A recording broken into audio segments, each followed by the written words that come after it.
Sebanyak 150 paket logistik akan dikirim hari ini ke lokasi bencana gempa bumi di Majene, Sulawesi Barat. Pengiriman tersebut menggunakan jalur darat atau kendaraan berupa truk.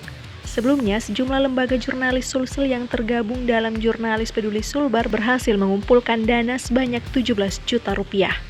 Dana tersebut kemudian dicairkan menjadi bahan logistik berupa makanan, hand sanitizer, masker, dan minyak angin.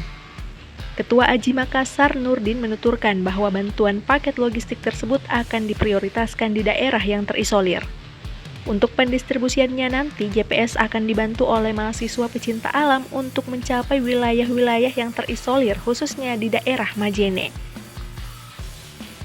Rencananya yang kami utamakan adalah khusus untuk daerah-daerah yang terisolir. Nah, nantinya kita kerjasama dengan teman-teman pecinta alam untuk mengangkut ke daerah-daerah terisolir yang tidak bisa dijangkau oleh kendaraan dengan kerel, dengan membopong barang-barang itu ke daerah-daerah pegunungan, khususnya di wilayah Majene.